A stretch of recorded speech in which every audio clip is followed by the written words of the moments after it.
Hi, I'm Kladi, an award-winning Italian designer based in Manchester, UK, where I run my design practice, Studio Print My Soul. In this clip, you will learn how to design your very own pattern that reflects your brand look and feel.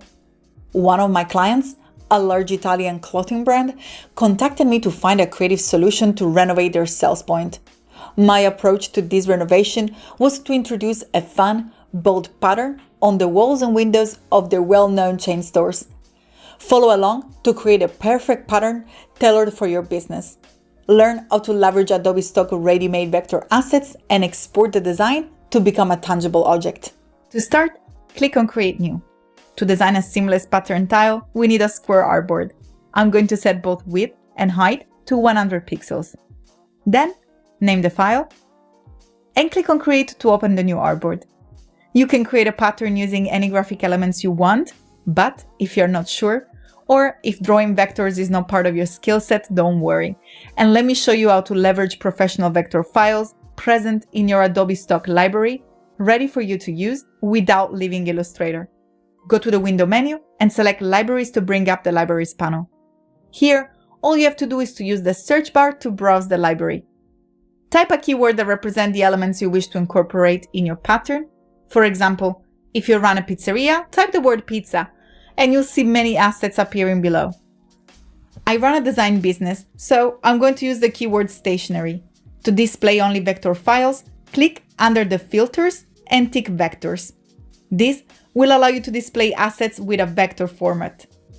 Once you find the file that matches your taste and your project, click on the little cart icon to license it and save it in your libraries.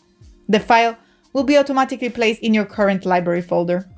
If you do not have access to the Adobe Stock library yet, don't worry. I have provided a file for you to follow along. So press Command O, that's Control O on Windows, and find the stationery.ai file provided in this video assets folder and open it. Now, let's select few items to create the pattern. Select the first item and hold on Shift to include multiple elements in one single selection. When you're done selecting your elements, press Command C to copy them, navigate back to your file, and press Command V to paste these items. Resize the graphic elements by dragging down one of the corners of the selection bounding box while holding Shift. Distribute the graphic elements on your tile, starting from the top. Then, moving to the left edge, just like so. Leave the center empty for now, we will take care of it in the next steps. Now, we need to reflect the top part of the images that are hanging outside the edge inside. So let's select those items starting from the one sitting on the top, then right-click to see the option menu, go to Transfer, then Move, and the Move window will pop up.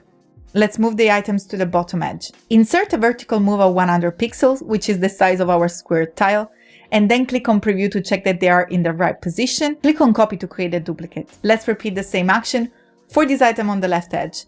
On this side, I'm going to use the shortcut Shift-Command-M, that's Shift-Control-M on Windows, and I'm going to move the object of 100 pixels horizontally, since I want to move the elements from left to right. Set the vertical move to 0 and click on Copy. Use the remaining elements to fill the central part of our pattern, and we're almost done. To create a perfect tile, now we need a bounding box.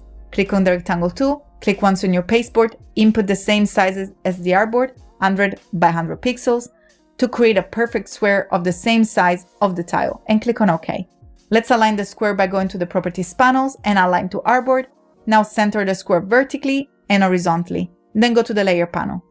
Bring the shape to the very bottom of the layers. Click on the color field and select None.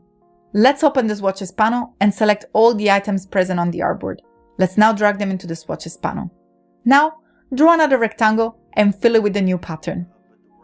If you wish to create a color background, all you have to do is to create a duplicate of your square, place it on top of the square, which is acting like a bounding box, and pick a color. You can do so from the Layers panel by clicking on the square layer, dragging on this little plus icon to duplicate it. Double-click on the fill to give it a color. Once done, select all the elements and drag them into the Swatches panel again. If you want to save your pattern as an image, click on the Artboard tool, click on the shape, fill with the pattern, and then export it using the PNG format. Use the shortcut Option-Command-E, that's Alt-Control-E on Windows, and you're done. Your pattern graphic is ready to be used on all your marketing materials. Now it's time for you to try out these techniques and design your pattern. Again, I'm Kladi from Print My Soul, and I look forward to working with you in the next project to elevate your business communication strategy.